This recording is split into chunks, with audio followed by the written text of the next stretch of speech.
What? You thought you were getting a musical intro or something? Yeah, right.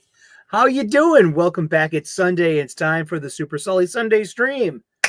Woke meltdown election and coverage, whatever the... No, that's clickbait.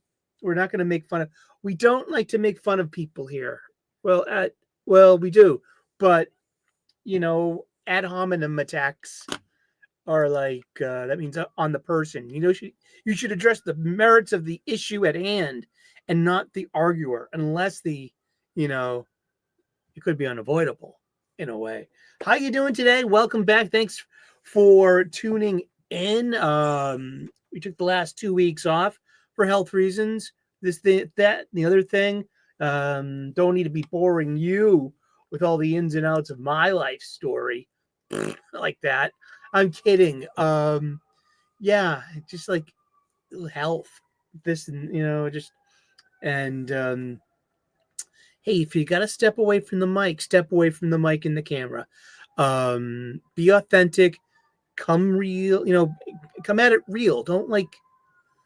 You shouldn't be faking it. And I don't think that's like that. Why do it? This is a hobby. Am I a YouTuber? Yes, I think I am. I'm a hobbyist.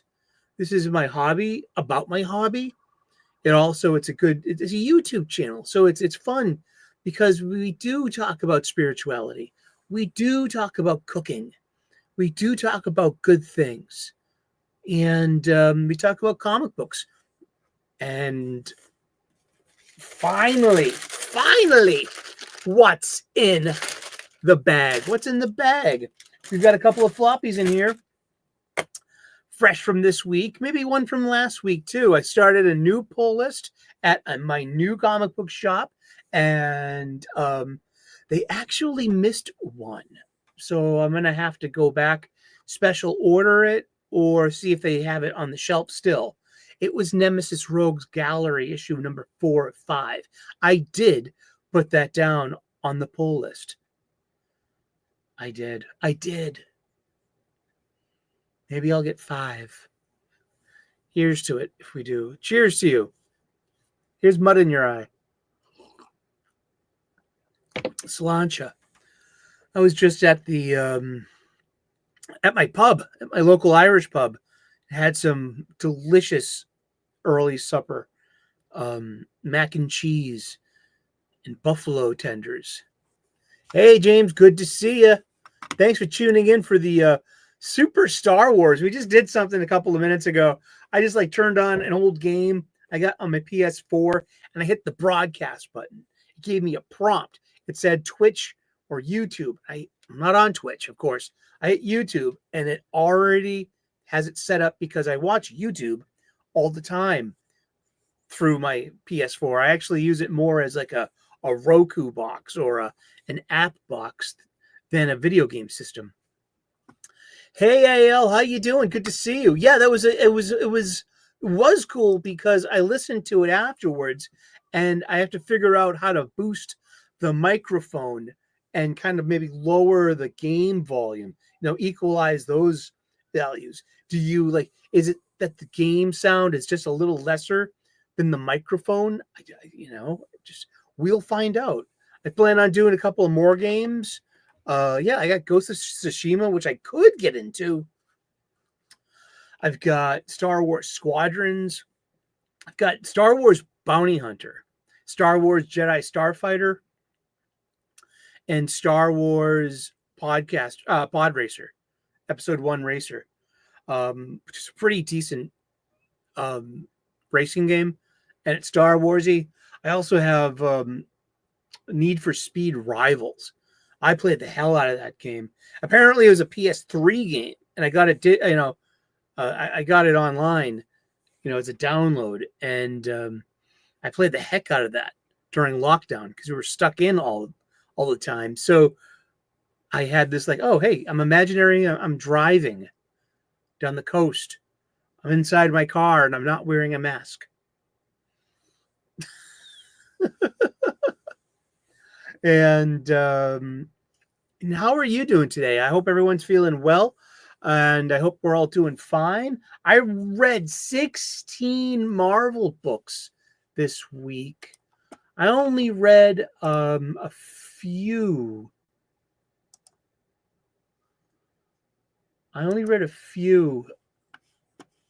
DC books. Let's get to it. Share that screen. Sharing is caring. Sharing the screen. Sharing the screen. Here we go. Make sure we close those pesky ad boxes. They'll talk right over me. That's kind of rude, isn't it? Isn't that rude, Pikachu? You betcha. Let's see. Guess what I skipped this week? I just didn't have it in me. I don't care. It's Chip Zdarsky's Batman, and also written by Steve Orlando as well. Bet you he's got maybe is he taking over? Carmine Di Giandomenico is the artist, and I saw some interiors for this art, and it was okay. I mean, who is that supposed to be? Is that supposed to be Catgirl? Catwoman? She's got green eyes.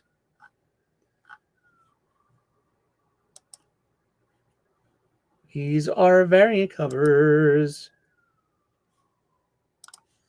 Variant covers. It doesn't say. A 1 in 25, a 1 in 50. But for issue 154 of like a meaningless kind of story, you know what I mean? Like, oh, well, look, it's a Creature Commando, but it's Kevin Maguire. So it's doing the famous Justice League #1 cover from 1987. And this is the Comic Corner Will Jack variant by Will Jack. Looks very AI-ish, very digitally produced. But hey, we're comics fans. Oh, she's adorbs. Look at that little belly shirt of hers. She's just showing it off. What a bitch.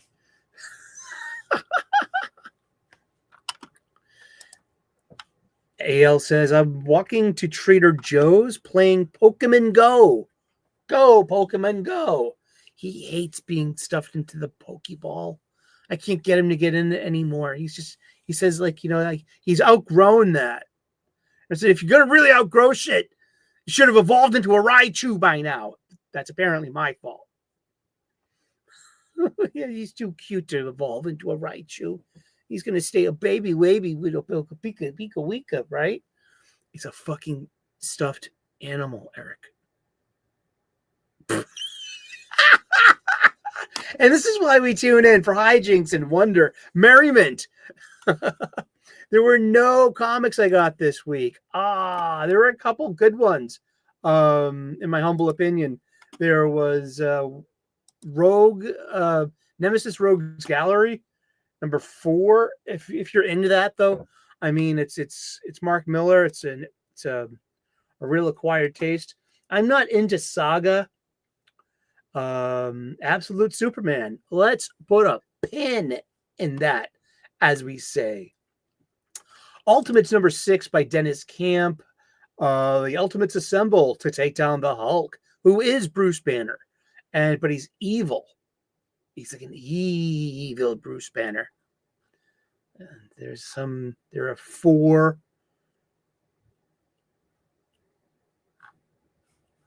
variant covers. One for Gary does decent art. This has got to be the strongest issue of the series so far. I have read them all. I regret that, but I also get free review copies from a reviewer friend. And this is how we dialogue. And this is how I get access to that, is because I chirp in and then we all talk about new comics. And it's full of fight scenes, and it's the least preachiest of the Dennis Camp books right now. I mean, it's the least preachiest issue in the series. so far. Action 1074, it's written by Mark Waid, so that gets an instant no from me. Sorry, I'm done with Mark Waid, which is interesting because I like to frame it like this. I give Ethan Van Sciver the pass. He says the dopiest shit, but I love him. He's my friend. And he's more like my tribe of people, man. I think a lot of it is kayfabe. He says a lot of incendiary, stupid, ball-scratching, alpha male, cis-normative, 20th century shock jock meets sports radio meets wrestling kayfabe kind of stuff. I like that. I mean, I watch him and the gang. I watch the Jack Show. I watch Cecil. I watch Shane Davis. I watch John Malin. I watch Anna, that Star Wars girl. I'm a wrench at her channel. I am. So occasionally, once in a while, if I'm able to make a Jack Show, I'm there authorizing, super chats in the chat being like it pops up all once you're a wrench. Things pop up saying like, is this okay to print? And she's got a bunch of wrenches too. So there's always someone to be curating, the live chat. Something's killing the children. I hear that's good. It's issue 0. Now that's, I'm a sucker for an issue 0.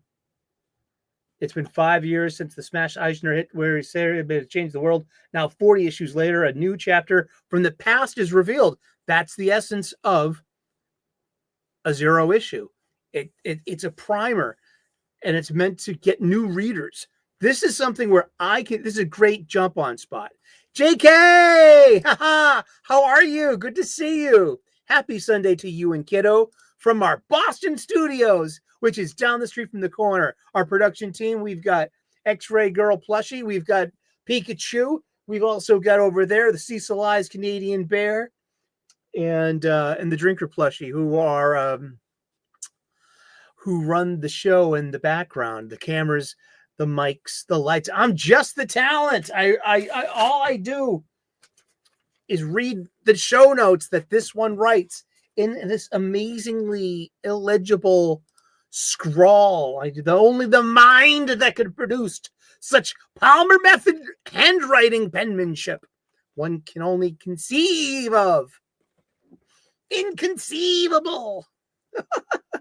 Get into a battle of catch any pocket monsters. That's what a Pokemon means. Pocket monster. Pokemon. That's right. So something is killing the children. Issue 0. It's the Eisner and Glad award-winning team of Tinian the Fourth and Werther Deladra invite fans. Yeah, I mean, that's not a selling point with me. You know what I mean? Unless it's like a Milo and the Manara book, and you're gonna be seeing lots, like more Mountain Dew. That's a euphemism for booby sweat. Stuff like that. Green Arrow Annual 2024, number 1. Sean Williamson and Sean Isaac's final celebration of the Emerald Archer and the Green Arrow family. Do you think that Batman has a huge family? I think Green Arrow right now has him beat because everyone's in play. It's because you got Roy, you got Sheshire, and you've got their daughter, and you've also got Red Arrow, who is Amiko Queen, who is Oliver's little half sister. It's the hidden sister trope. Yeah, and she's half Asian or something, and so isn't Dick Grayson's half Asian hidden older sister. And then there's this is like it's out there. It's this overplayed comic book thing. There is one variant cover. It's a Phil Hester cover. That's cool. You got Phil Hayes. That's Green Arrow on the run from the heroes. They think he's still a baddie from the absolute power. Oh, cool. Little Batman. It is cute. JK says, I heard that was good. Not that I was reading it. I'm a big Green Arrow fan. I was not. See, I'm buying Joshua Williamson's Superman. I did not pick up on his Batman and Robin, and I did not pick up on his Green Arrow. Green Arrow has changed hands over to Chris Condon, which is interesting. He's the one that did the Enfield Gang Massacre. And so this is Joshua Williamson's and Sean Isaac's final issue. So it just wraps up everything. Last picture is like, it even says thank you. You know what I mean? Kind of like, because it wraps it up everything. And it's like, you know, I had the last page is 4 panels, no dialogue. It's the island, 4 panels of the island. No characters, no nothing. It just, there's like the green bow leaning against a tree. This is Oliver's island, the island of his captivity, where he learned his skills as an archer and then came back as, like, you know, the prodigal billionaire boy, and began his costume super venturing life, you know. And this wraps up everything. So yeah, we have Speedy, Mia Dearden, the second Speedy. We have Arsenal, who is Roy Harper. He's the first Speedy. We have, I don't know who's in that purple right there. I forget. And you got Arrowette. And Arrowette is a character that came over from Young Justice. You've got Green Arrow, Connor Hawk. His very, like, you know, his complexion has changed, but also he's always been half Asian. And you have Red Arrow. You have Black Canary. And she kind of looks like Huntress, but I don't think that's. So we got 1, 2, 3, 4, 5, 6, 7, 8, 9 characters, all Arrow characters. Leon's behind Roy, so you can see Roy is holding, you know, Leanne up. Leanne's, you know, right there in the center. Red Canary is giving Green Arrow. Red Canary, yes, you're right. It's Red Canary because we have Red Arrow and Red Canary. Thank you so much, JK. There we go. I get it now.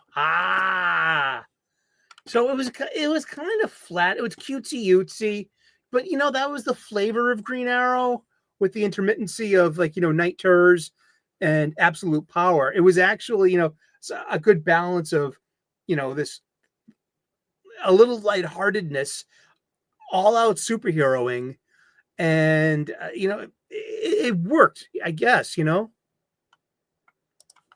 or maybe it didn't because I didn't buy it. What else do we got today? We had X-Men number 7, which is written by Jed McKay. We have a penciler and 2 inkers. We got John Livesay and Sean Parsons inking Nitho Diaz. Usually, Ryan Stegman does the art on this. Wow, look at all the incentive covers for an issue 7. Jeez. And Ryan Stegman does the cover of it, but, you know, it's and like I see, you know, Nitho Diaz is really doing a decent job of imitating Ryan Stegman's look. So let's see. Yep. And our cover girls. Hey, everybody, let's not objectify while we objectify.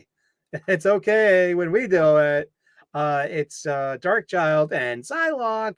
Everyone, this is like everyone's favorite cover girls. I got a from Yule Carter of Fantastic Comics, Berkeley, California. If you have any needs of comic books, contact Yule. You can get his deets are in the details of this very show. He's in Berkeley, California. I've ordered with him 5 times. Everything's always come within a week of him saying it's shipped, and always properly packaged in a Gemini mailer. And I keep coming back, and because he's a friend of mine too. And but yeah, I mean, I have a Peach Momoko X-Men cover with these 2 on it. So these 2 are like, you know, the cover girls. We have it's Kwannon and Ilyana Rasputin. Ladies and gentlemen, it's the Joelle Jones 1 in 100 Psylocke Virgin variant. Remember, this is Kwannon, and Betsy Braddock is actually the Captain Britain. And she's been Captain Britain before, and she is of the Braddock bloodline. She's a sibling. So Brian is no longer Captain Britain, and their older brother Jamie went crazy a long time ago. That's like 40-year-old X-Men shit. But yeah, Betsy she's Captain Britain, and she's in love with Rachel Summers.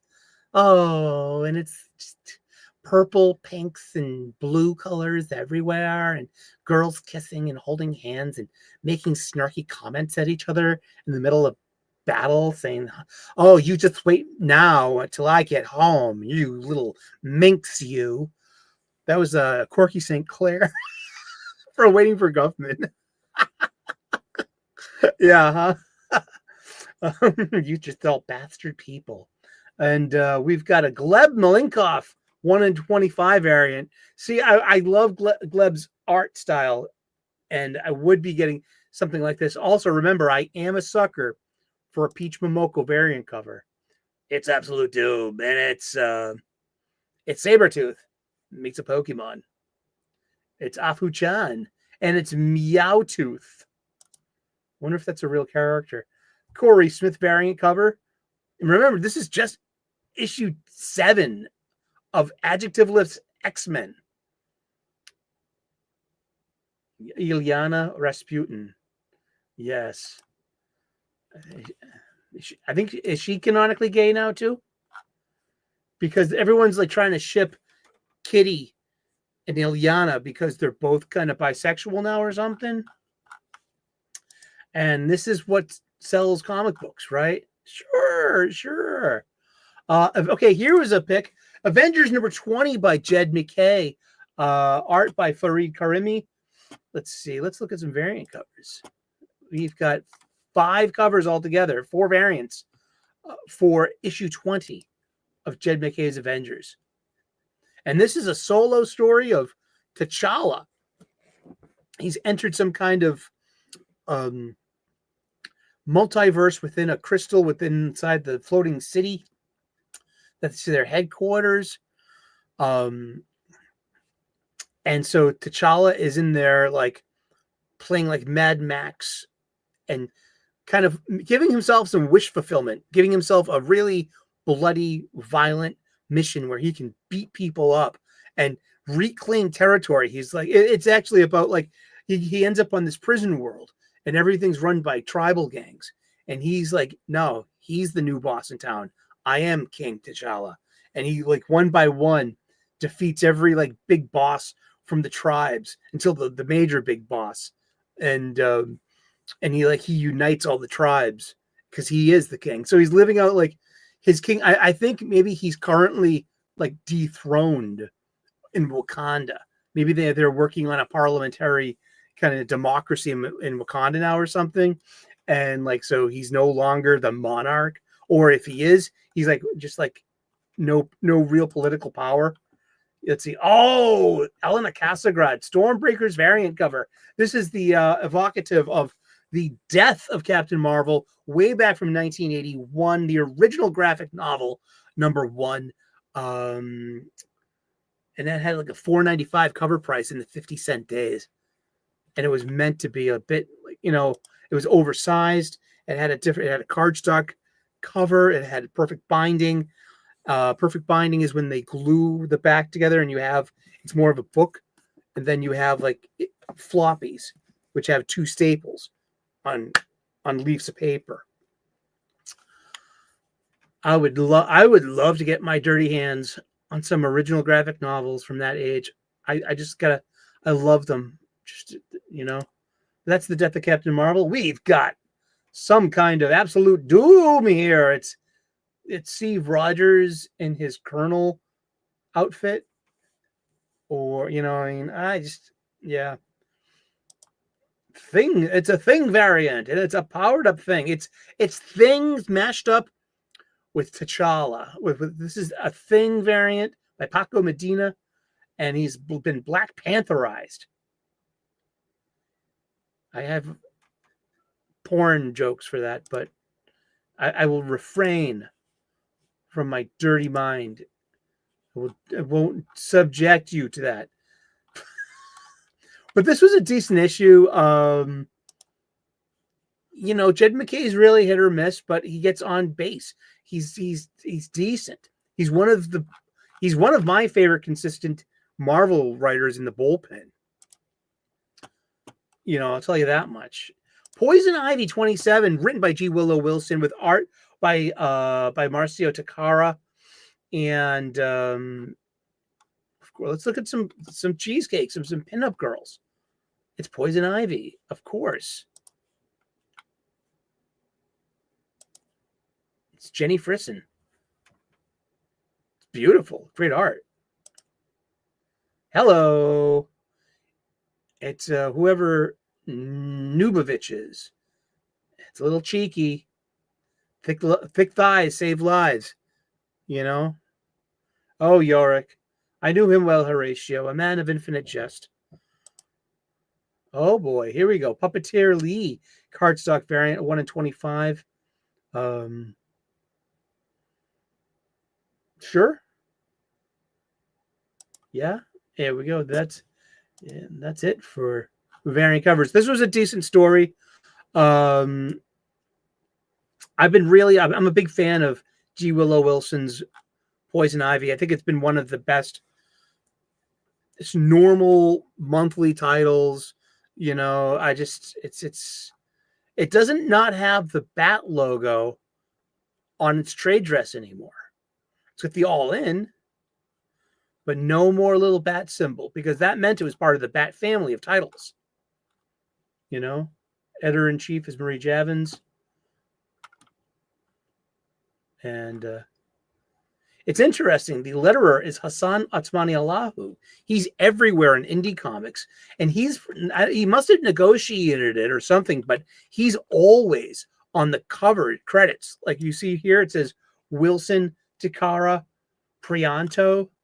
Well, on an Image book or a Dark Horse book or a Boom book, Dynamite book, anything that he does, you know, off the big two, his name is right there, front and center, you know, as part of the credits. Avengers versus Aliens #2. This issue is better than the first one. I mean, if this is a 1 in 25. Paco Medina.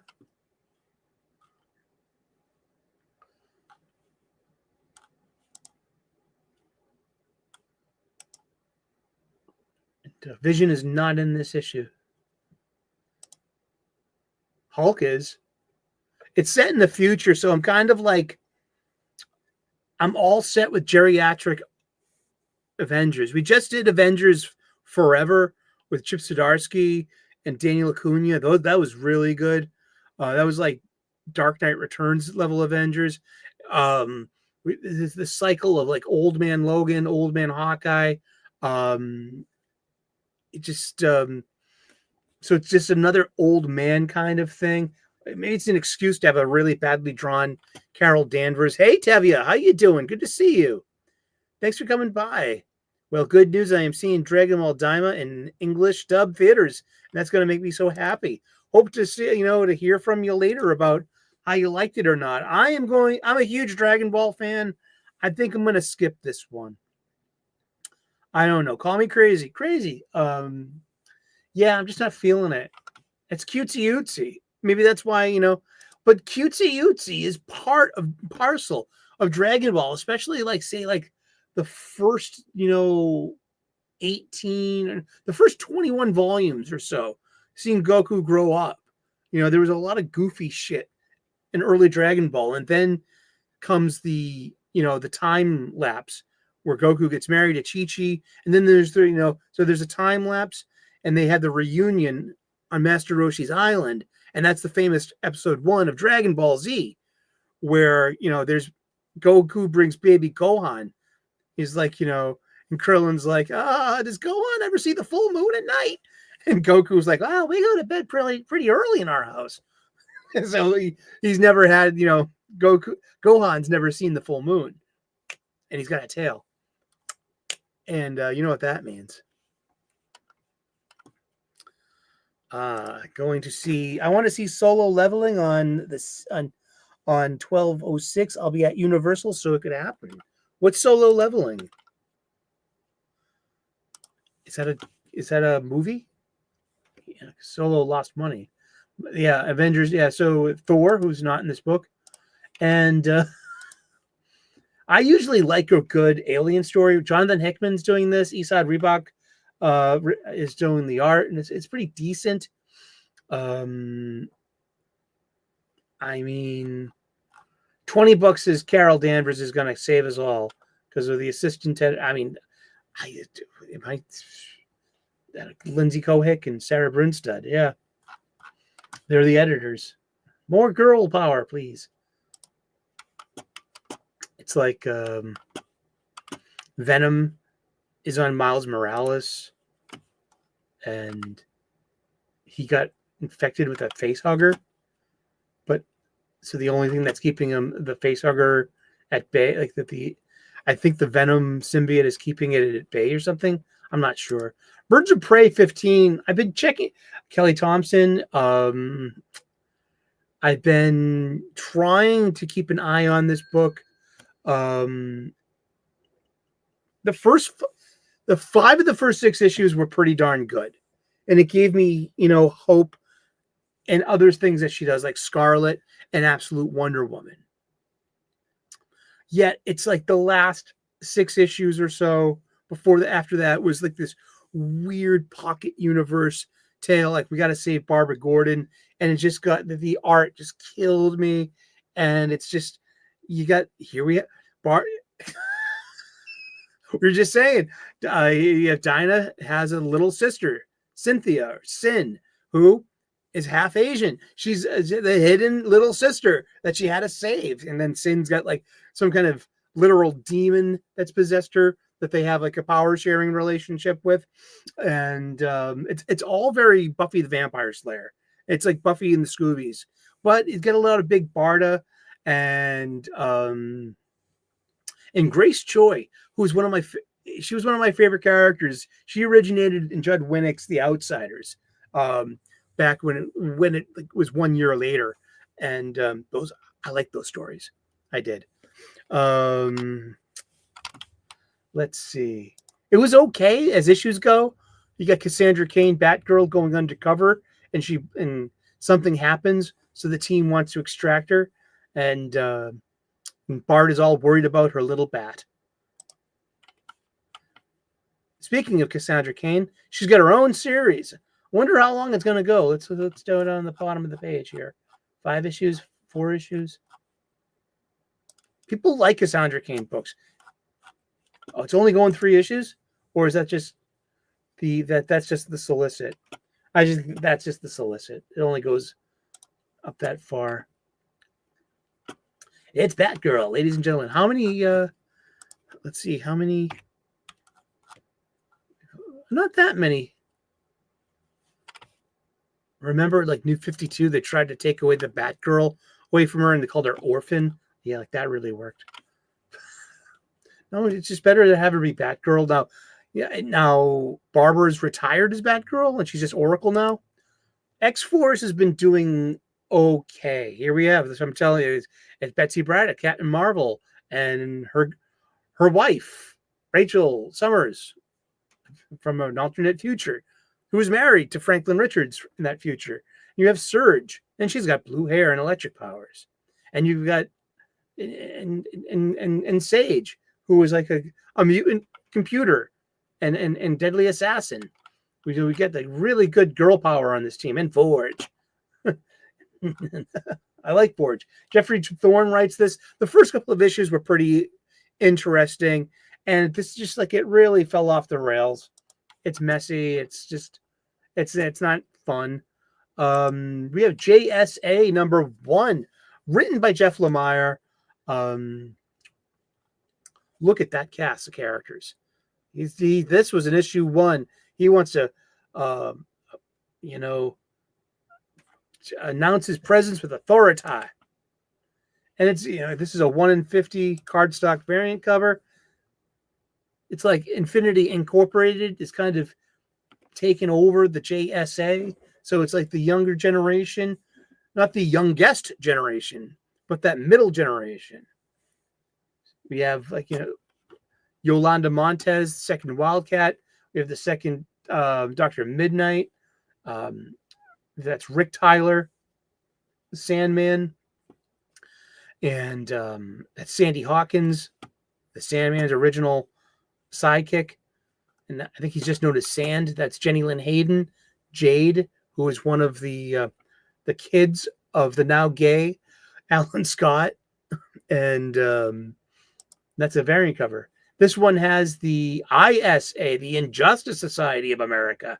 You got Solomon Grundy, Johnny Sorrow, the new Red Lantern, the new Golden Age Red Lantern, the daughter of the other gay Golden Age Red Lantern, who was, Alan Scott's love of his life kind of thing, and then went on to have electroshock therapy and married women and his confusion. And his Cobra, and I think that's Dr. Element, and Solomon Grundy, born on a Monday. But you're using Solomon Grundy over on G. Willow Wilson's got a really good handle on Grundy, and Grundy's been he's kind of been chaotically good over on the pages of Poison Ivy. And then you had Kendra Saunders fighting alongside of Carter Hall. And it's just they've done so much effort to split them apart, because I don't even know if Shira Hall is alive. She would be Hawk Woman if she was, and with Carter. So and then that's Khalid. He's the second Dr. Fate. There's Alan Scott, and that's the post Doomsday Clock Infinite Frontier Alan Scott, first appearance in those books. You have Jay Garrick, the Flash, and that's the first Wildcat, Ted Grant. I love JSA stories. I usually do. I was so disappointed with that Jeff Johns one. This is a Jeff. Oh, I love Jeff Lemire's artwork. I do. I'm a big fan of his. So it's weird. So I should be giving this one a chance. I didn't pick it up though. I did. Everyone's the chat is buzzing. Huzzah! I'm glad we're all here today, hanging out on the Sully Sunday Super Stream. The blank card stock variant cover. Yeah. Well, that's to bring to a con, to have, and then have a commission. And this is the cover F, Travis Mercer. We already seen one. That's a Virgin one. And then this is the Sweeney Boo Girl Power one. And Who's Who? I have no idea. And I just know that's the Golden Age Red Lantern 2. And there we are. Oh, what a night. Another issue number 1. And it doesn't have, I mean, this of all things should have a legacy number. And what would it be? Where would you start it from? All-Star Comics number 1 from 1940? I think so. Would you include issues of All-Star Squadron from the late 70s and early 80s? Where's Dwayne Muth when we need him the most? He's an encyclopedia of knowledge, a fountain of trivia. Put up the Dwayne Muth signal. Pikachu! To the bat poles! I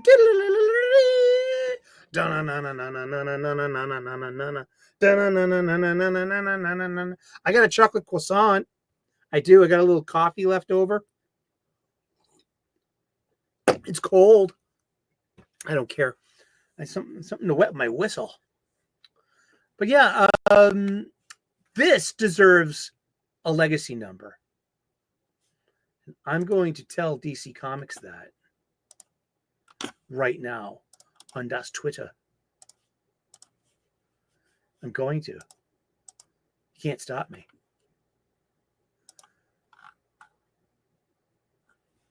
You can't stop me. Post. See? Share this tab instead. Yeah, see? Drop and drag. That's Control V to you and me. Speed key. Hey, DC official.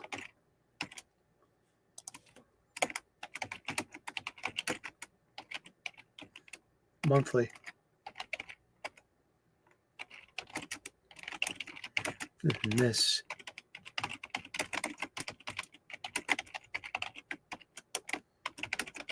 Here. All-Star Comics, number 1. 1940. Would you include All-Star Squadron?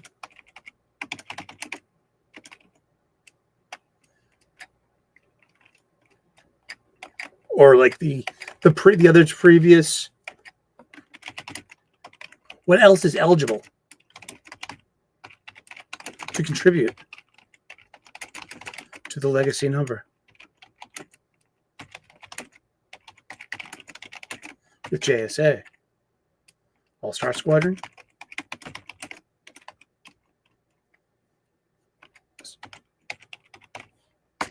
I don't know, because that is the JSA, but it's an expanded JSA.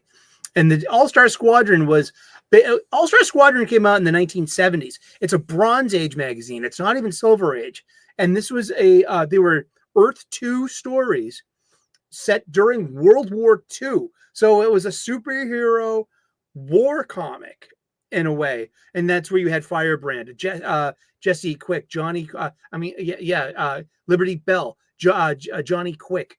You had like the Golden Eagle, all of these like heroes that you might or might not know of.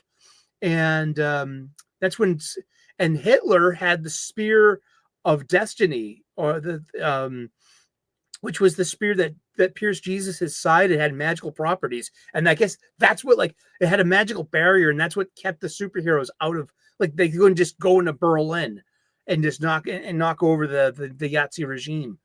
I think I'm pretty sure that's pretty tight. But what issue? What else is eligible to contribute?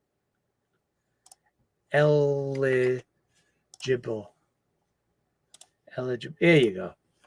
Hey, DC, if what other, and you should always like double check your tweets, especially with the autocorrect. It's always autocorrecting the word great, GREAT, into Greta, proper noun, usually a girl's name. Know that. I mean, hello. So that's a good reason to slow down and double check what you write. Here we go. I'm going to send that. Oh my goodness. Let's see. Where were we? We were here. Share this tab instead. Reach through the screen. Come and get it, JK. Come and get it. It's a chocolate croissant. It's actually leftovers from work. Like the leftover pastries. If they don't sell them, they'll put them in the freezer and they accumulate. And then on Fridays, chef's like, okay, staff, you can have at it. And I'm taking ham and cheese croissant. They might be a few days old, but they keep in the fridge for a few days.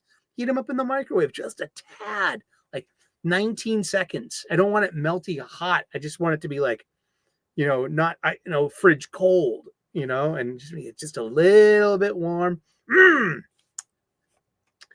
And exactly. Okay. I thought that Kendra didn't like Carter anymore because he picked Shayera. Wasn't it the point of Jedzia Axelrod's Hawk Girl series, the Galaxy book? I don't know. That's a good thing about comic books. You can always find out. All right, we got X Factor number 4. Terrible book. This is written by Mark Russell. Art by Bob Quinn. It's From the Ashes. These are the X-Men books. It's like, holy shit, you are making the Krakoan Age look so much better in comparison. It's kind of like everyone, like on West yesterday, we've done this a few times. I wasn't on the show yesterday, but I'm always in the live chat. But sometimes it comes around when we were talking about Absolute Superman number 1 and a couple of the Absolute issues, but there's an inevitable comparison to the New 52. And then it's like we jokingly refer to ourselves as New 52 apologists because a lot of us have nothing but gushing good words about the New 52. And this hindsight from 14 years later almost.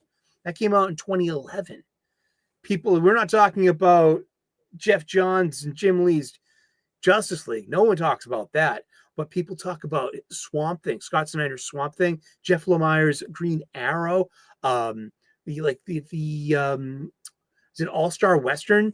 And they had a new war comic as well. I liked Action Comics. I was there for 19 issues, 1 through 18, and issue 0, with Grant Morrison retelling Clark's origin story, especially with,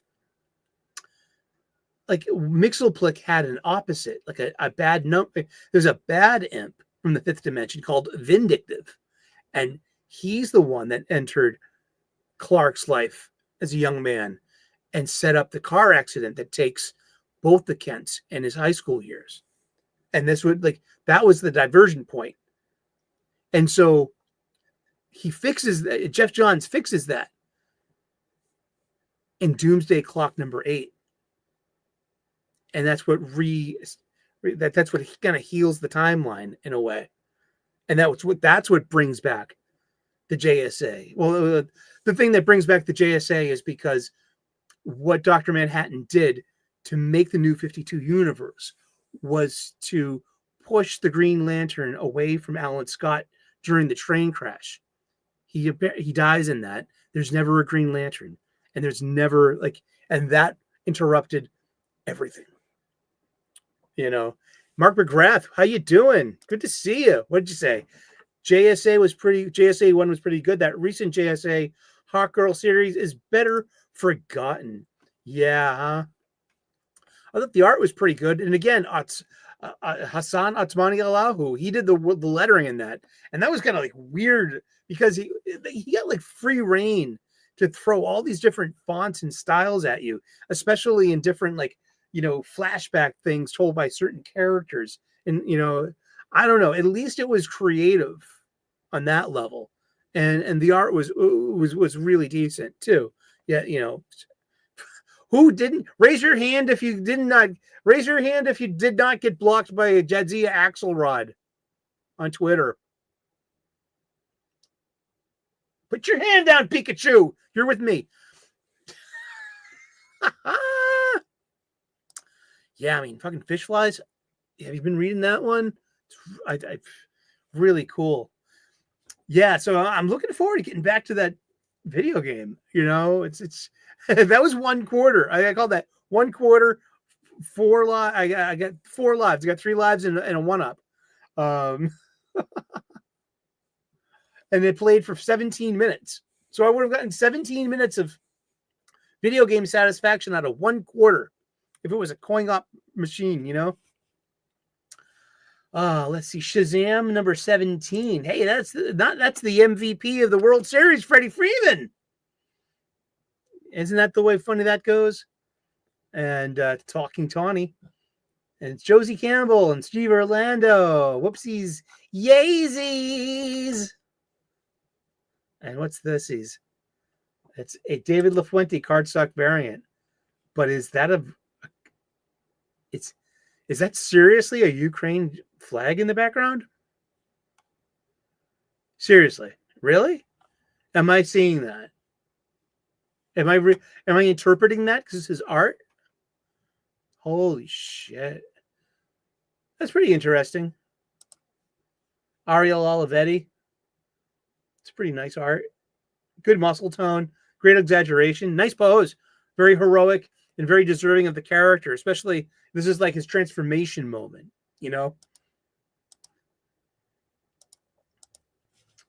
And then there's the A cover, which is pretty cool. You have a talking animal. Can't we just talk it out? Ain't that cute? Oh, man. Oh. Aren't we going to talk about woke election meltdowns? Hopefully we don't have to. That's clickbait. I did it on purpose to get you to tune in. I need the algorithm to work for me. I need controversy. What I really need to do is I should have put like one of those those obnoxious thumbnails with the big eyes and the big letters woke. Gunslinger Spawn 37. I've been reading the Spawn books, the Spawn universe books for about 5 issues now, all of them. And so it's a cohesive universe. You've got Scorched, you've got Gunslinger Spawn, you've got King Spawn, you've got Spawn. What am I missing? You also get Violator, and you've got another one. There was a 3-issue one that was set in the future, and then there's Rat City, which is set in the future too. And just it's like Brett Booth does the fucking pencils on Spawn, and you get nothing but these. We bitch and moan all the time that there are no good superhero comics out there, and I say nay. It's over on Image, and it's McFarlane Spawn comics. They're all $2.99 cover prices, and they are pages filled with very light stories. Everything's about super heroics. There's fight pages on almost on every page. Great poses, great panels. You know what I mean? And I mean, that's where that went. It's out there. You just got to be like, we got to find it, And it's written by Todd McFarlane, art by Carlos Barbieri, and letters by legend Tom Orzechowski. And this is Gunslinger Spawn. He's time lost. He's like from the Old West, and he's stuck in our now. Yeah, Rogue Sun's interesting. I mean, this, Kalichi on the show and in live chat, he's always asking us about that. And I've read a bunch of it. It just it's not sticking with me. And that's like, I've read a bunch of it though. And I love the design, and I love the outfits, and but it throws a lot at you. It was like Radiant Black and, the Singularity War, was it? Or what's it called? I mean, it's pretty interesting. But yeah, I mean, and lo and behold, King Spawn, written by Todd McFarlane, art by Yildiray Cinar. This is really good. I didn't think I'd like it so much, and I'm liking Spawn as well. It's easy to get into, because after issue 350, it was a jump on spot for new readers, and it was a brand new attempt at a new Spawn universe. So they all will interlink and eventually have crossovers too. And the massive verse, that's what it is. Yeah. I'm with you there. But Philip Kennedy Johnson is he's active U.S. Army. He's writing comic books is a side gig for him. He's literally in the U.S. Army marching band. I don't know what his rank is, but he's active duty Army. He ships out and shit, and so he's got he's got 2 lives, like, you know what I mean, like there's a civilian part of his life, but he's also, he's military. I mean, that's interesting. So he says a lot about punching Nazis. And that's just like, what do you mean by that? Oh, you know what I mean by that. Come at me, bro. Come at me, bro. Come at me, bro. He doesn't say that. I do. I'm feisty on social media. I'm anti-social media. Venom War number 4 of 5, written by Al Ewing. This is this is like the big Venom crossover, and it's just like, you have these mini crossovers. This is like Marvel's 4th of the calendar year, maybe, because you had Gang War, you had Dark Web, you had Blood Hunt, you also had the annuals. The annuals had the Infinity Watch, and they all had tie-ins, and they all, so this is Venom War. I think it's re-establishing the Venom story. There's going to be like one Venom after all this. It might or might not be a new character, and poor Marvel Manhattan. They just had Dark Web. They just had the Gang War. They just had Orcus fuck everything up in downtown Manhattan, fighting the X-Men. There was just the Blood Hunt an ancient vampire pyramid touched down in Central Park. And now you got Venom War? What the fuck? These people don't get a chance. These people, I mean, they must be a very traumatized citizenry. And also, can't you spread this shit out? Don't Chicago could use a Spider-Man. There's plenty of skyscrapers there. Maybe Boston. I mean, we have a new skyline. Let's see. I love Transformers and Void Rivals.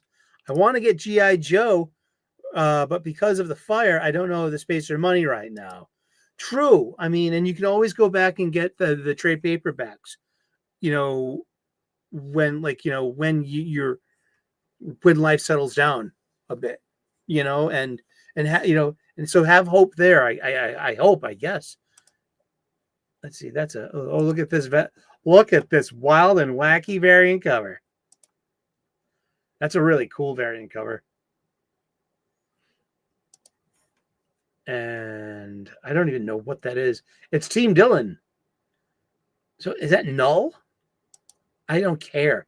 I can't keep track. I am Team Eddie. I can't keep track of any of this shit. Black Gooey, the Venom Horse. It's the Clayton Crane variant. Here's a Peach Momoko variant cover. Oh, where's my purse? Ah, my coin purse. You know what I'm talking about, Pikachu. We keep the coins in there. Yes, I do. I think, yeah.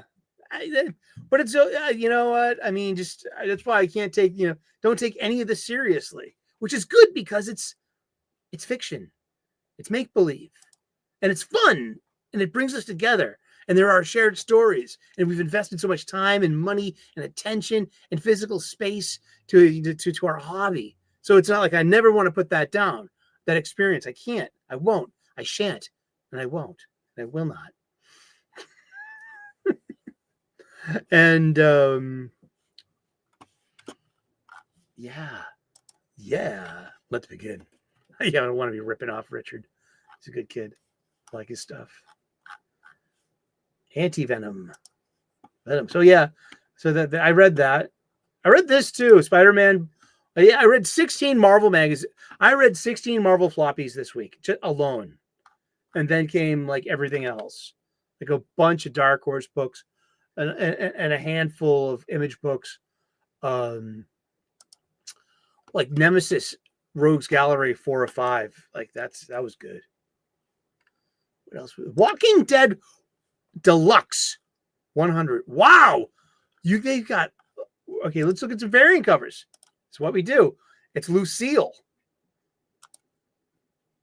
Wow. She's a vampire bat. That's actually a bad pun that Negan makes. This is issue 100 of The Walking Dead. This was an event comic because, 100. It's a milestone. Things change for Rick and his band of survivors.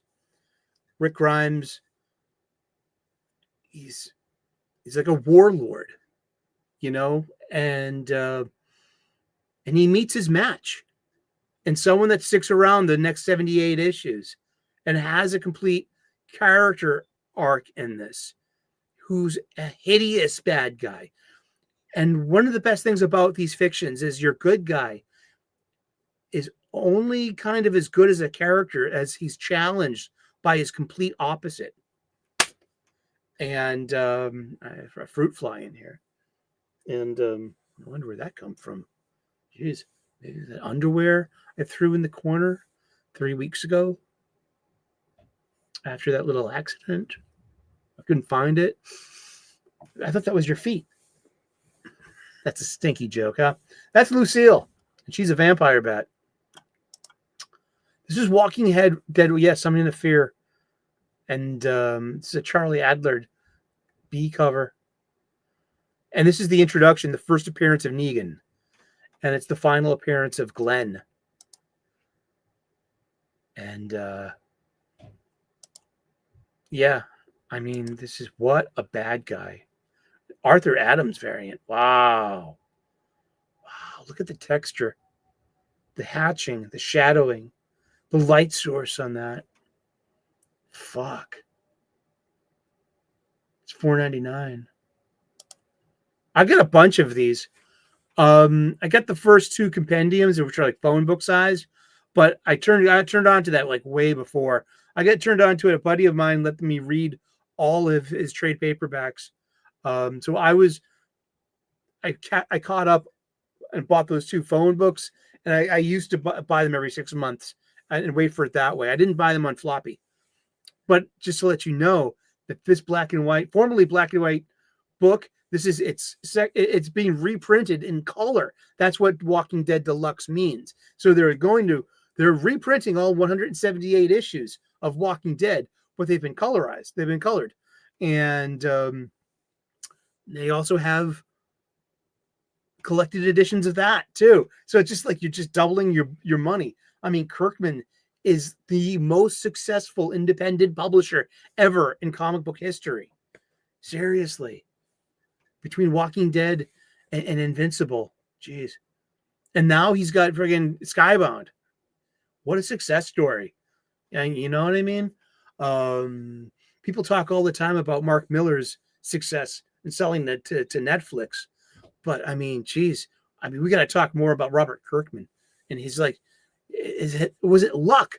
Was it happenstance? Was he the right person at the right time? And he signed the right deals. And there was the time, as the out-of-print science fiction author Kilgore Trout would say, the time was just ripe. Like a fruit, ripe, like ripeness. I got a friend into Invisible. That's cool. I haven't seen the show yet. And Amazon Prime is one of the few channels I have. I got Amazon Prime and YouTube. You know, see, oh my gosh. It was so agonizing. And Negan just like with glee murders Glenn in front of Maggie and Rick and Michonne and Carl. Oh, wow. A couple of other people too. Simon Bisley? Yeah, this is Simon Bisley. Yeah, I love that's one of the fun parts about being a comic book fan. That's Simon Bisley? Yeah, that's Simon Bisley. Wow. Look at all these great covers for a reprint, a color reprint. Oh, wow. Oh, no. That's sick. Oh, Glenda Pinata. That's really cruel and funny. It's funny how cruel and funny go together, huh? Wow. Those are great covers. And that's publishing. That's magazine publishing. That's art, and that's variety. That's collectability. Jeez, Walking Dead. Seriously, I could talk comic books all day long. So could you, and that's why we all tune in together. And welcome back to the Sully Super Sunday Stream. That's right. And today we are also talking about Woke Election Meltdowns. No, hopefully we won't get there. Sacrificers number 12. So good. Max Fiumara returns. And big fight scene. And lots of things happen. Quos will status and shift, and status quos will shimmy. Allegiances and knowledges of stuff. Big fights. And regrets. Pigeon's got power. What do you do? What happens? It's an interesting story, too. It's written by Rick Remender. It's one of the best reasons to go back to the comic book shop every month. There's some beautiful variant covers for this. Sometimes there's just one, like this one. It's the Andrew Lima variant cover. I've got a few variant covers. I'm blessed to have an Eric Canetti variant, I think for issue 2 or 3. He's an amazing artist. Sacrificers is a great story. In Pigeon, he was supposed to have died. He was supposed to have been a sacrifice. And as luck would have it, not only did he escape, but he's been imbued with the power of the gods that have oppressed him and wanted to take his life. What do you do with that power? It's like the Spider-Man question. With great power comes great responsibility. What responsibility is Pigeon doing with his great power? He is getting revenge. That's what he's doing with his power. And this issue, it comes at great responsibility. It's being called upon because something bad happens. It's a bittersweet book. I love it. What else do we have? Scorched. That was fun. This is the Scorched. She's like the girl Spawn or something. There is a she Spawn. Yeah, the she Spawn, Jessica Priest. There's medieval Spawn. This is just so over the top, and it's $2.99. And it's written by Todd. It's written by Todd McFarlane and John Layman. It's it's fun stuff, and it's like not serious either. It doesn't take itself too seriously. It's entertaining because it boils down to like classic. I don't want to say pigeonhole it and just like, oh, these are classic 90s storytelling modes. They're really not, because the pages are slicker. I mean, the art's finer. Shit like that. I mean, that's 30 years of publishing. What I'm saying though is it's keeping the spirit of those Image books, of Spawn and its 30-year publishing history, of just like dynamic superhero poses, superhero fights, over-the-top violence, babes, muscle dudes, you know what I mean? Big guns, belts of ammunition, lots of bloodshed, over-ornate knives, demons, angels, demon-angel hybrids, you know what I mean? Hell versus heaven. It's really out there, man. And it has such a broad canvas to play with. I never expected to like Spawn so much. And it's really cool. I might start buying it. Why not? I need to put things on my pull list, and I need to support my local comic book shop. And I just changed local comic book shops, and my pull list has begun. Here we go. Yes. And I'll be moving pretty soon. You know what I mean? Just, hopefully we'll have a new studio by the end of December. It's mid-November. That's only a month and a half. And I'm grateful and blessed to have time to be able to coordinate a move and, spend a few bucks, get a mover, and move my life into my mom's old condo. Yeah. I've had roommates and either lived with girlfriends or had flatmates my entire adult life. Yeah. I'll be alone for the first time. I'll have Pikachu. But, he's a stuffed animal. I hate Fairyland's consistently fun. It's episodic, so it's still told in an arc form. I mean, I stumbled into it on a one-shot issue that was making fun of one of my favorite all-time fairy tales, Billy Goat Gruff.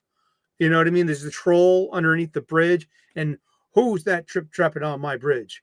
And because the goats are going over the wooden bridge, and they'll team up and they fight the troll. And then it's actually has some modern relevance too, because we have trolls online, and they're always grumpy, and because they're always yelling at you, who you're a little goat just passing by, and they're always, who's that trapping on my bridge? And they want to eat you or hurt you, But yeah, I mean, that was fun. And Venom War Spider-Man 4 of 4. This is interesting. So it's Venom War. It's written by Jackson Lansing and Colin Kelly. And it shows. They're not they might be like the PG version of Tom King over on Marvel, and they need two of them to do that. But they're a writing team. They're pretty popular. They're on a lot of different books. I did not mind their Guardians of the Galaxy book, but that had more to do with Kev Walker's artwork, but that was probably the best story that I can relate to in my experience. But Venom War has 38 issues. Wow. This is issued 32. of 38 in that progression. And in Venom War Spider-Man, you know, the Venom symbiote has gotten loose of both Eddie or his son Dylan, who is the current host of Venom. And Venom needs a host. He needs to team up. And he asks Peter Parker for his help. So Peter and Venom, once again, because they have a rapport, they know how to work together. You know what I mean? And they've gotten over their differences in the past, like 35 years. Has it been 35 years? It's about that. And so one of the big parts of this story is Mary Jane Watson, or is it Mary Jane Watson Rabin by now? Because she's with Paul.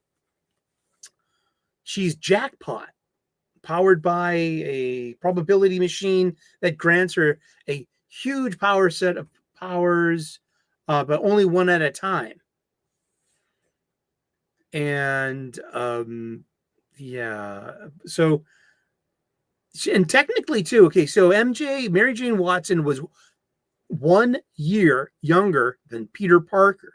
This is Spider-Man stuff, all right? Now, she spent 4 years in that pocket reality with Paul Rabin and the two imaginary magic kids. Okay? So technically now she's 3 years older than Peter Parker, biologically speaking, time-wise. You know what I mean? Age-wise. She's a little older now. And so it's been my thing. I'm not one of these Pete and MJ purists. You know what I mean? I'm all for, like, you know, I love MJ. Let's give her a happily ever after. She can move upstate. She doesn't have to worry about being a Spider-Man's wife anymore. She's not have to worry about being in peril. And now that she's got a taste for motherhood and domesticity, you know, after taking care of those two imaginary magic kids for 4 years, living in this, you know, dystopian post-apocalyptic magic place in a pocket universe, with Paul Rabin, the son of the great big bad, and she's in a relationship with him, a romantic binding relationship, a common law marriage. So Buttons, as Mo says, MJ is helping out Peter. She gets absorbed by the spider symbiote evil alien-y thingy sludge spirit, and so Peter has to enter the symbiote to contact MJ and bring her out. Use your strength, Mary Jane. Come out of this thingy.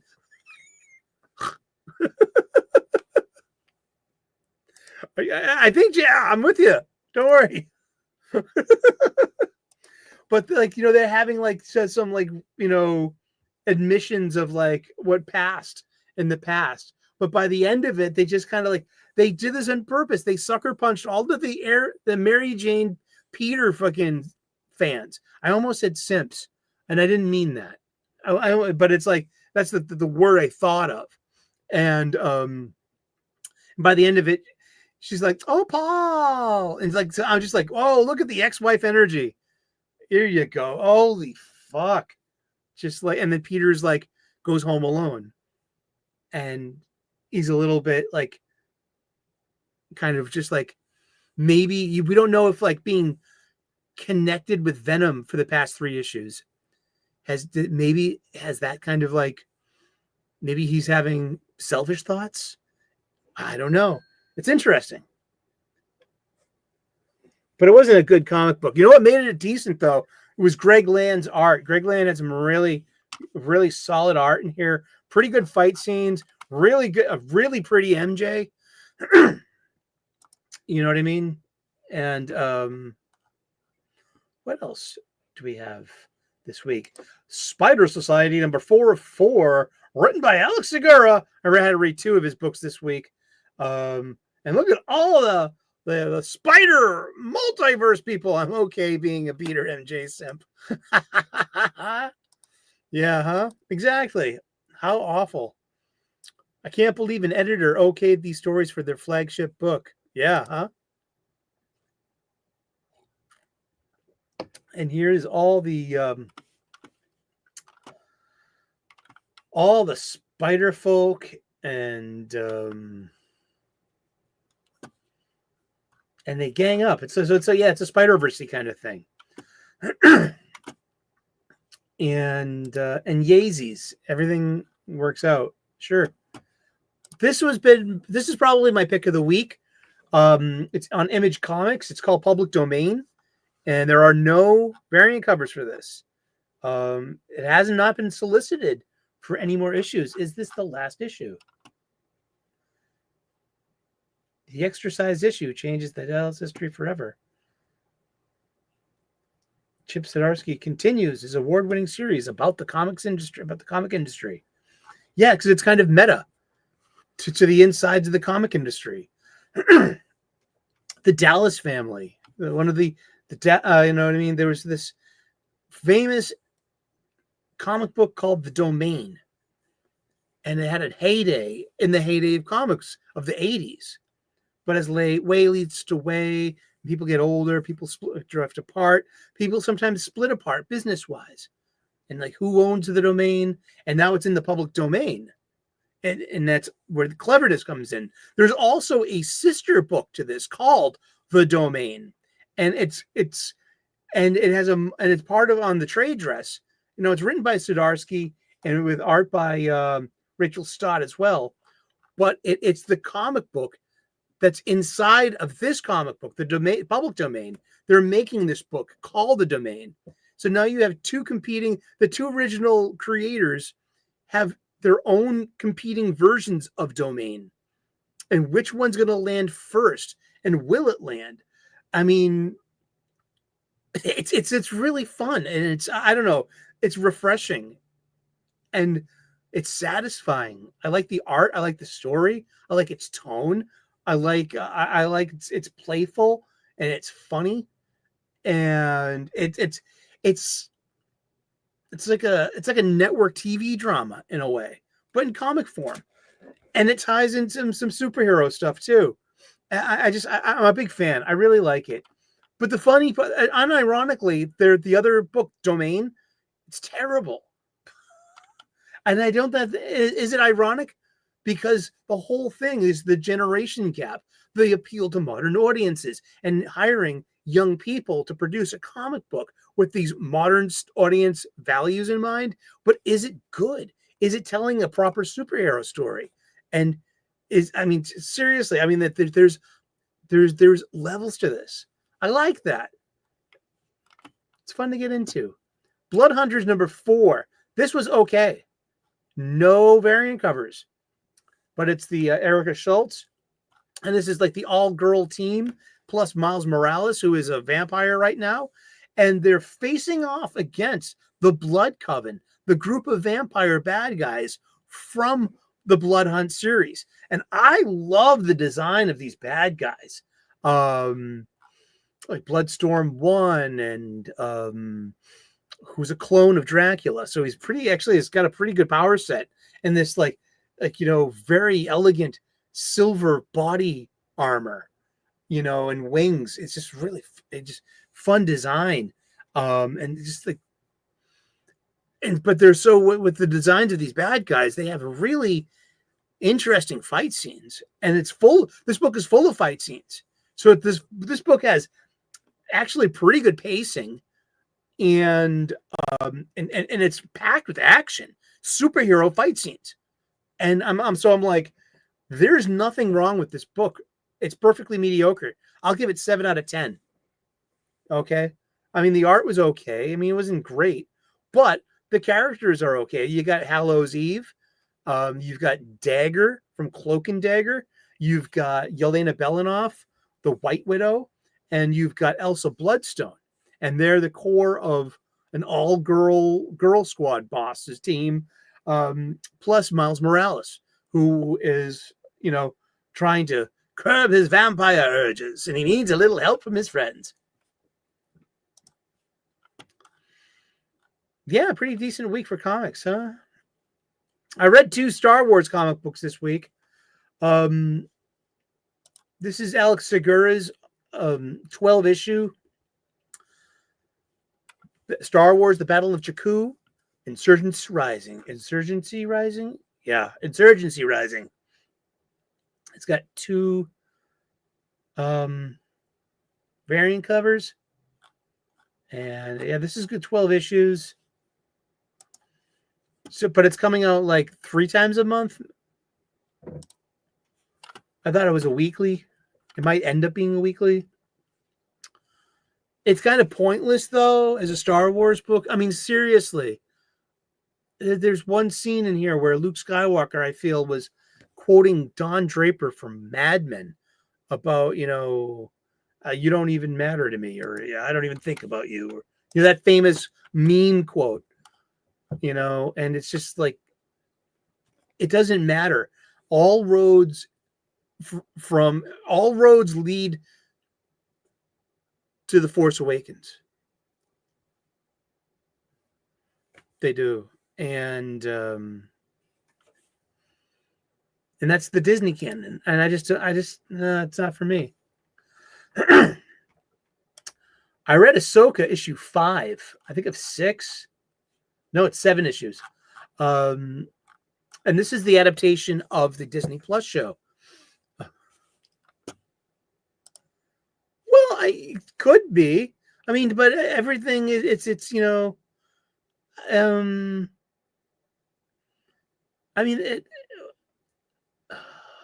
I mean, I don't want to denigrate creators. But I'm going to anyway. No, I'm not. I think there's journeyman stuff. There's competency in storytelling, and then like also if you look back, like I'm a Bronze Age baby, so I have a spinner rack full of Bronze Age comics that I grew up with, the kind I would have bought when I was 8, 9, 10 years old, off the spinner racks and at my local comic book shop. And, Watchmen only was Watchmen and Dark Knight was only Dark Knight because you didn't have comics like that yet. And that was 1986. And then, so it's like, there's always been some kind of level of mediocrity in a way, but of competency and of noble and well-intended storytelling. I mean, the Bendis model kind of flipped everything at the turn of the century with him always writing for the trade paperback.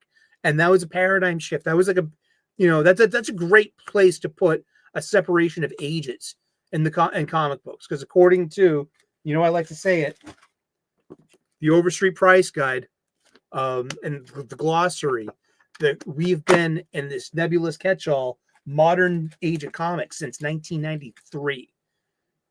The Bronze Age, the Golden Age from 1938 to 1955, the Silver Age from 1956 to 1970, the Bronze Age from 1970 to 1983, the Copper Age from 1983 to 1993, and then we're in this, and this is from the glossary.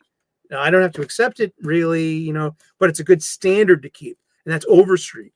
I think we can all say, like, our local comic book shops out there, are probably going to sell and file their comic books more based upon Overstreet's standard than, me and you and Mark Miller saying, oh no, there was a dark age and we're in some kind of millennial quantum age now. And they come every 20 years. I agree more with Mark Miller, but I have my own kind of thing. Okay, but back to Ahsoka number 5. And great comment, Mark. Thank you. Good to see you, Mark, out too. We got 2 Marks out there, so I didn't want to think like I got everyone confused there. All roads do lead to Reylo. Seriously, yeah. But this is the issue. This is the episode where Ahsoka is in the world between worlds, whatever the hell they call it, and she has a meeting with Anakin's Force Ghost, and where they have a remember when, and they have a lightsaber duel, and I guess, and you had Hayden Christensen come back for all this primary photography and fight scenes to have with Rosario Dawson in the show itself. But for me personally, this is it's written by it's story by Dave Filoni, but it's written by Rodney Barnes, and it's been so long since the show, and that it's kind of divorced from any negativity, like the outrage cycle from all the other shows out there. What our friend, our boy Zach, God love him, but he refers to them as the birthday party clowns. You know what I mean? The whole outrage cycle. I love these people. I mean, this is how we all kind of met. You know what I mean? I don't consider Wes a birthday party clown. No, I don't think that Richard does either. And really? Wow. That's cool. Me too. I liked Cloak and Dagger back in the day too. I like them. I like Power Pack. You know what I mean? 80s Marvel stuff was great, my humble opinion. So this was mediocre. I mean, yeah, it was me. I mean, like, I already know the story from being spoiled from all the Capsule reviews. I'd never watched any of this Disney Plus shows, but I watched all the birthday party clown Capsule reviews with the outrage cycle. Oh, and here they go again with the girl bosses. Oh, that's not how the force works. Oh, fucking bow downs! I think I blew a blood vessel. I know. This was a horrible book. I mean, we got two. This is Kahuri, Reshaper of Worlds. She's Native American from a different multiverse. Dun, dun, dun, dun. You have to put the Touchstone movie thing. The breakout character from the Disney Plus What If show makes her comics debut. The Mohawk warrior Kahuri fell into Skyworld and into our hearts from her first appearance, fighting invaders to her home. She's already helped save all of reality from a demented Doctor Strange and secured peace in her own world. So what now? Co-creator and award-winning storyteller Ryan Little launches Kahori into the Marvel 616. Featuring exciting guest stars and the comic debut of some extraordinary creators, Marvel Voices brings you an extra special anthology celebrating Indigenous heritage and one of the most exciting characters to emerge from the MCU. 32 pages, $4.99.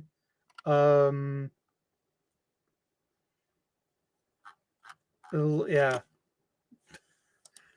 That's not even a superhero code name.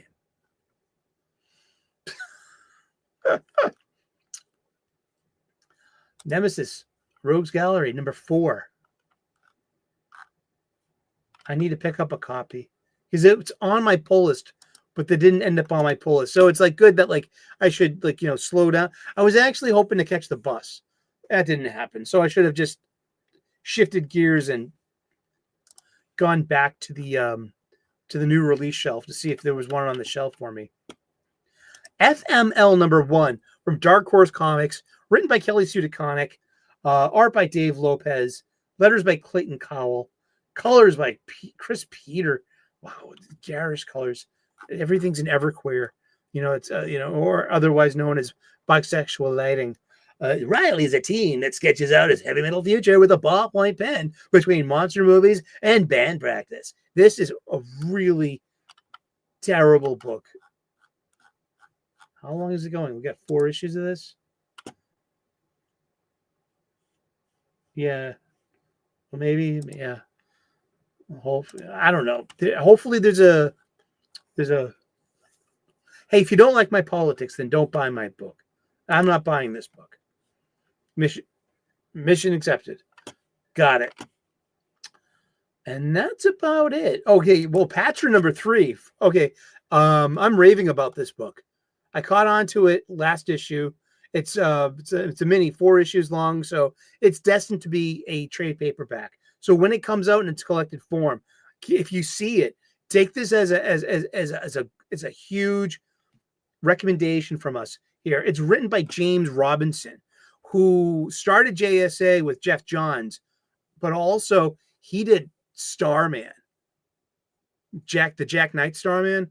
Wow. This guy is he's a good writer, man. And the artist is Scott Collins. Scott Collins did amazing work with Jeff Johns on Wally West Flash leading up to issue 200. He's all over that book.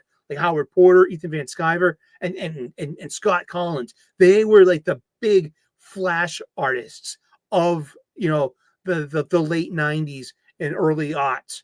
I mean, I love that stuff. I think it was more of early aughts than late 90s, to be honest. But this is fun.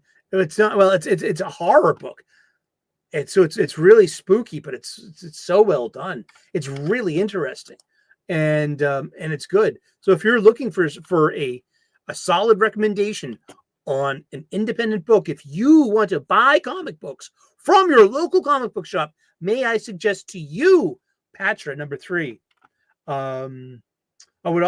This one right here, Guilt Frame number 3.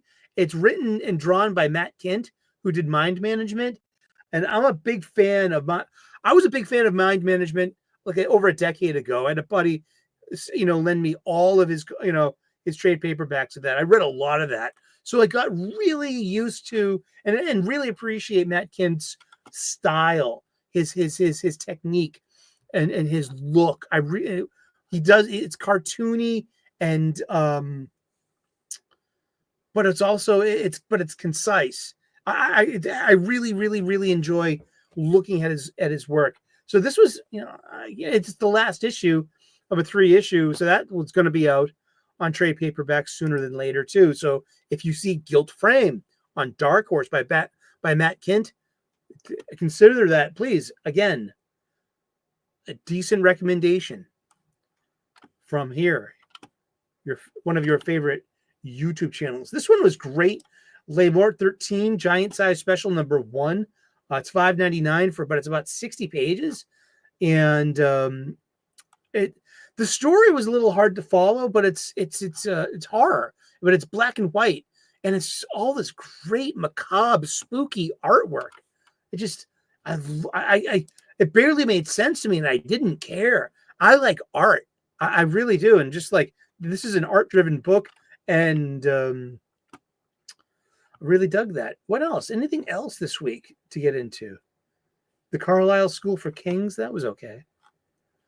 And Hell Heist number 1 from Zenoscope, $6.99. This is one of 2. Seasoned crew of master thieves targets an ancient sarcophagus hidden within a luxurious Beverly Hills mansion. But what begins as a high-stakes heist quickly spirals into horror and chaos. And it's just, it's guns and demons. And it's a heist movie in there somewhere too, and it works.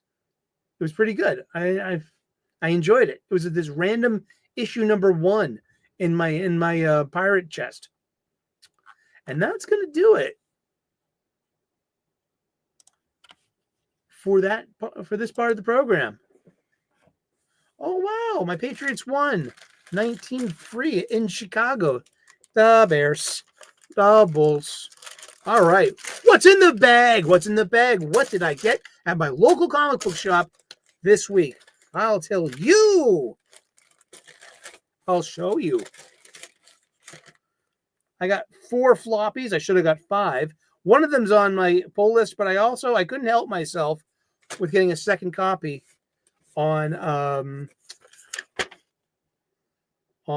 my on the thing there. I spent $21.96 at my local comic book shop this week. What did I get?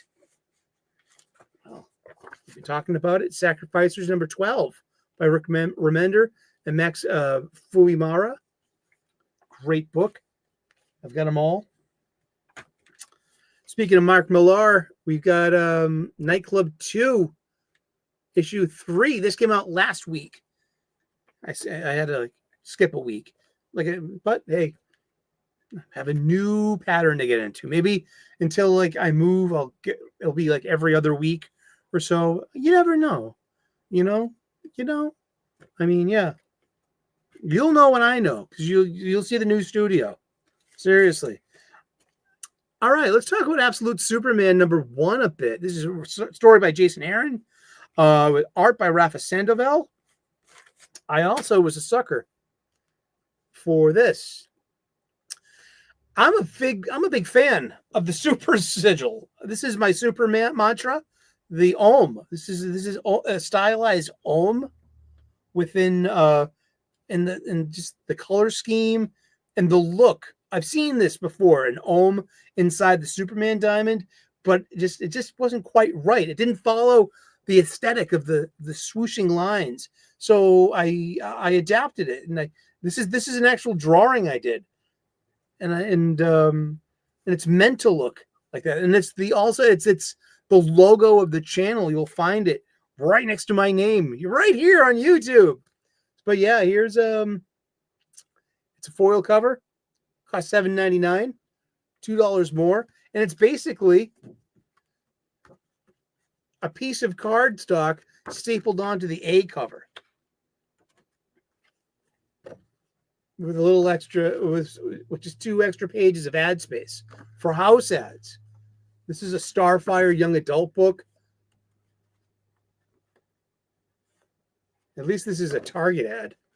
Is that for toys? Batman the Animated Series. You sell what sells. It's for the Batwing. Oh, wow. DC Direct. Figures sold separately. Don't you need a Batwing? The Superman. The Christopher Reeve story. It's a documentary. House ad. Justice League Unlimited, but I'm not going to pick that up. I won't touch it. Why? Mark Waid. Do we have to talk about Mark Waid? I'm not. Especially that last tweet of his over on Bluesky.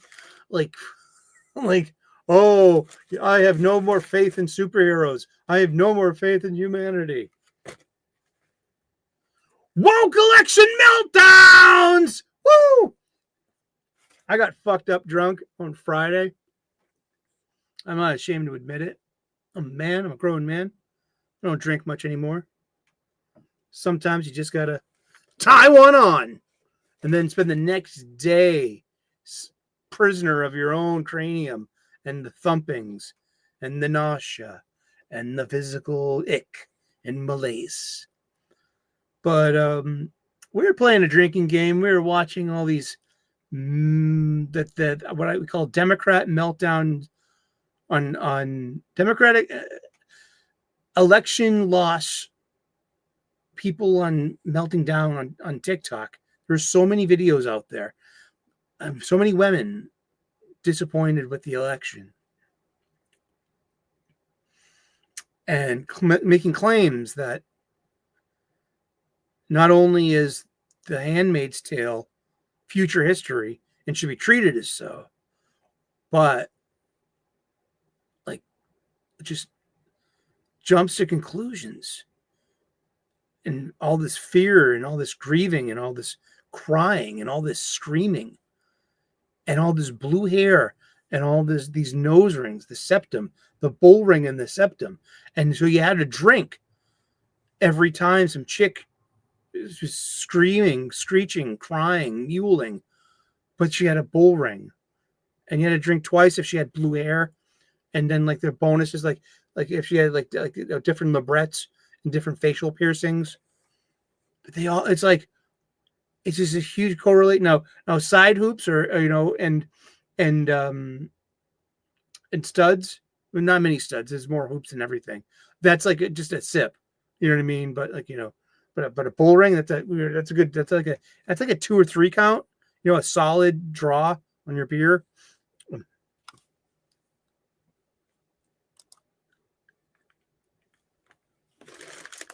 What's in the bag?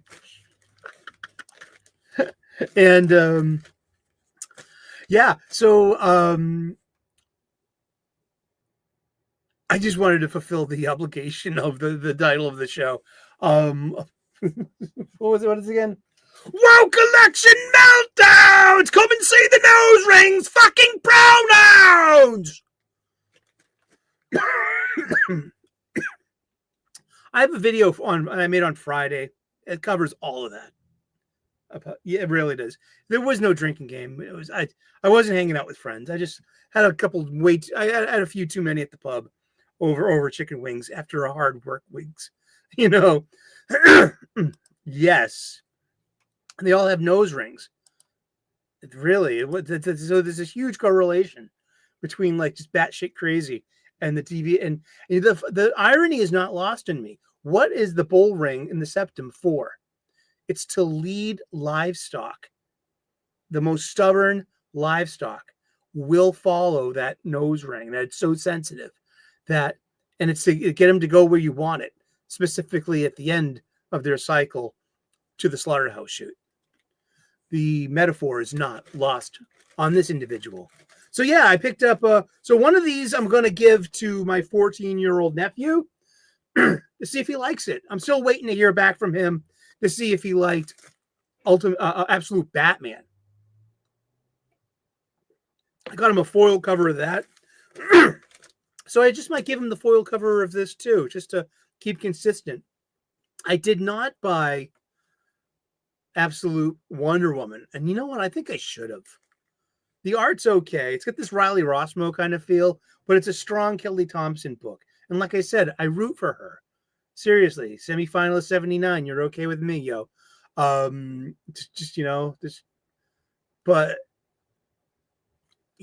I liked 5 of the first 6 issues of Birds of Prey a lot. And but one things I didn't like about this is this odd. I didn't like the panel pacing. I think it suffers from bad cinematography. That means like quote unquote camera work. I think the line art in this is pretty weak, and I think the colors are garish.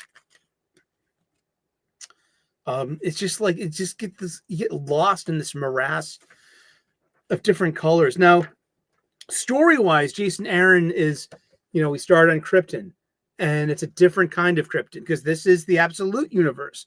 This is the universe that's made out of Darkseid's essence, and that's where everything's a little different.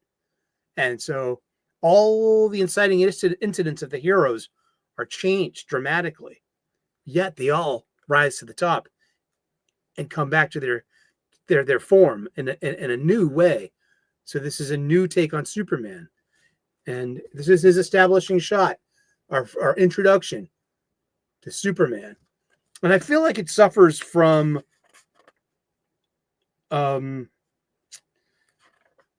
it's just like the hoodie thing. It just brings me back to J. Michael Straczynski and Shane Davis's Superman Earth 1, book 1.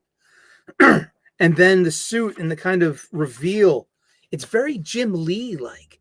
So this also reminds me of New 52 in a way, and it's just, he's a younger Superman, and he's got an unsure power set, and by the end, he's taken in by Lois Lane. Yeah, let me spoil it for you. But it's interesting because he does have a farm life on Krypton. I mean, there is a caste system. So there's an overcaste, and then there's a worker caste underneath that. And the House of El is no longer like respected scientists. Jor-El and Lara are farmers.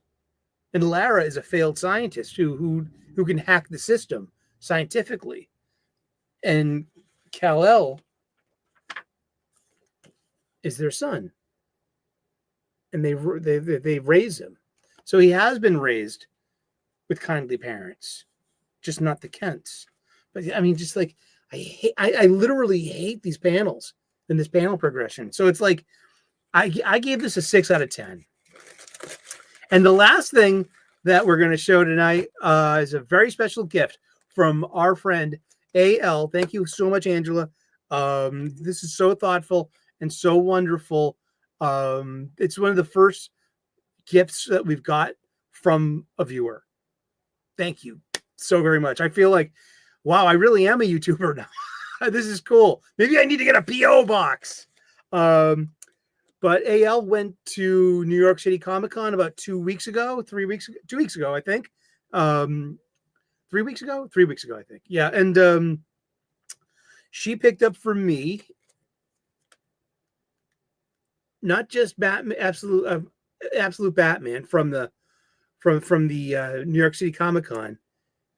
It's signed by the artist Nick Dragata. And let me tell you, AL, I'm going to bring this to Fan Expo Dallas 2025 if Scott Snyder's there. And I'm going to get Scott Snyder to sign this too. And this is going on my spinner rack. Thank you so very much, AL. This was so very kind of you. And I'm looking forward to sending you something. So now I have your address. Other than the return address on the package. I bent the envelope like you should please. I know, after the fact. But you packed it so very nicely. There was like a piece of cardboard in there. And, and it's got a bag and a board too. And thank you so very much, AL. That was, awesome. Thank you. And those are the comics. What's in the bag this week? Oh, man, I got to move all these comics. Well, I'm just going to bite the bullet and hire a mover. Cool. My daughter says they need to chill. Oh, thank God. Thank goodness for you and your daughter, and you raised her right, I mean, seriously. Yeah, just everyone's like so brokenhearted and upset. You didn't get your way in an election, a fair American election. I mean, Trump himself. I mean, I've been trying to pay it. I mean, look at Massachusetts. We are a blue state. Mostly every other state is kind of like mixed. But look at New England itself. This is like blue country. And this is for the House seats. So all 9 of our House seats are Democrats. Yeah. Wow. There's only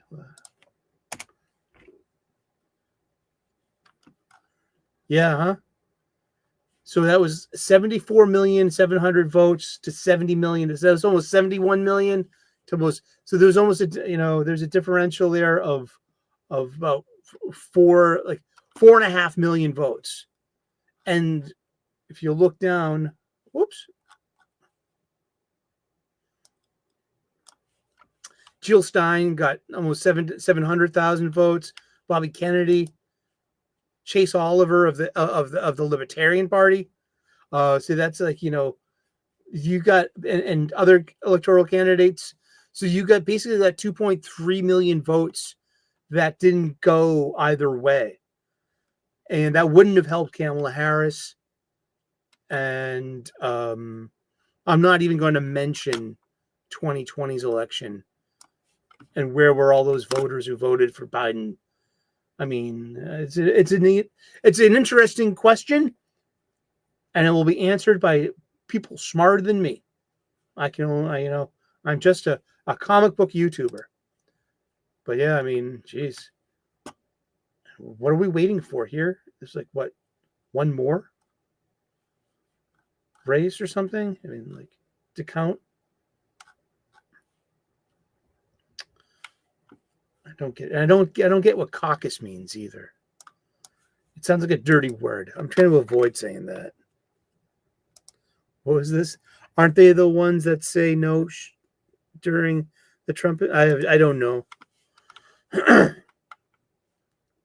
We're still waiting for parts of Washington, parts of California, parts of Iowa, and parts of Arizona and Alaska to count votes for the House of Representatives.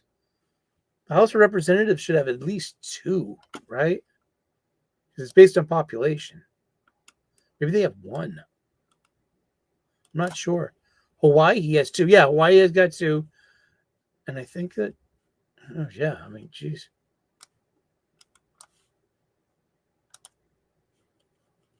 $49%. Well, there's only one. Yeah. Oh, wow. Okay. The incumbent, Mary Petola. Wow. The AP has not called this race yet. Yeah, 76% reporting. Wow. It's an interesting page. Yeah, this is what I've been using to. Yeah, I'm pissed off at AL. You people couldn't vote for Tina Forte. You let AOC in for another 2 years. How could you? And she's so cute, but still, she's a communist.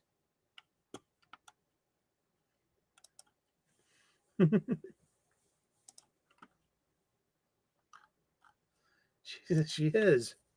Aww. Yeah. But yeah. Woke election meltdowns. I just wanted to fulfill the title of the show in a way. I mean, yeah, the mythic drinking game. That wasn't really. I thought it was a joke. I was watching Cecil. Cecil says he had a comic book auction. I watched him for fucking 5 hours while recovering from my hangover. And he's playing all of these TikTok meltdowns.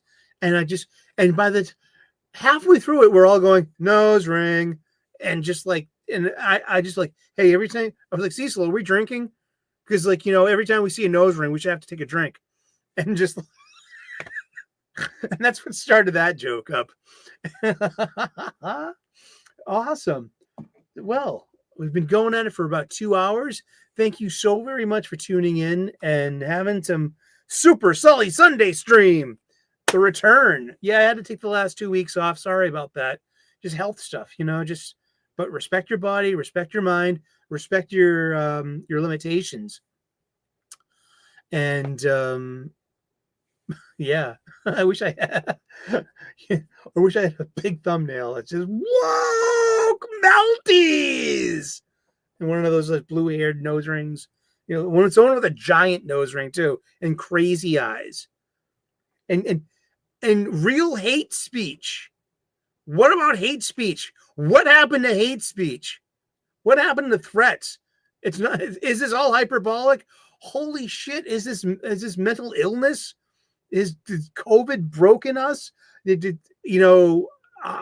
Or is this a very small slice of people out there being amplified by the internet? And something such as the electoral map, seeing all that red and all that sporadic blue, that's the real picture. And typical people are rejecting that.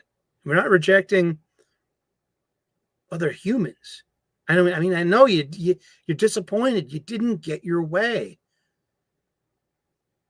And just wow.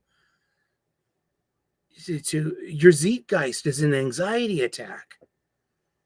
That's not healthy. And neither is the constant escalation of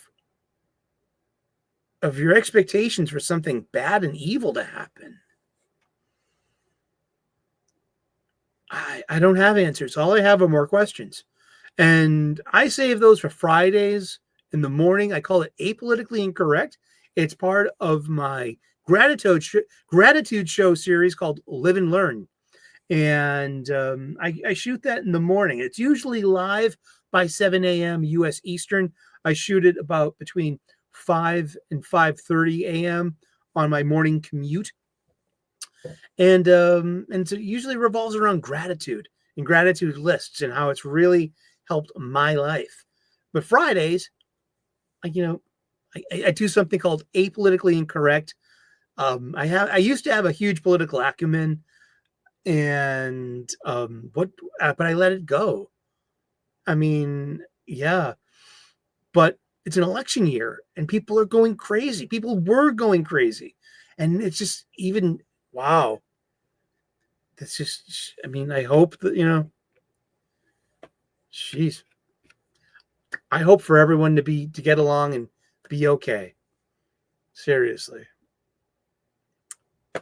God bless. Namaste. Good luck. Thank you all for showing up today on this Sunday Super Sully stream. Maybe I just might fire up that video game again and just do a little bit more. Who knows? Let's check that. Maybe we'll. Just don't be surprised if I see you guys again a little later on tonight. Maybe tomorrow as well. Maybe it might be something new starting up for the show. Why not? I mean, come home from work and play a game for an hour and just, decompress and just like make some content. And, I don't know. I like chill streams. Hopefully this is part, I like a nice nerdy, geeky chill stream. Remember, nerds and geeks are two separate things. Nerds are bookish, mathish, science-ish, chemistry, biology, physics, nerds. I mean, then there's geek. Geek is like pop culture maven stuff. So, and then there's a Venn diagram, but thank you so very much. God bless. Namaste. Good luck. And we will see you again in those funny pages. I hope you have tomorrow off paid. I do. And we'll see you later. Bye-bye. End the stream, Pika!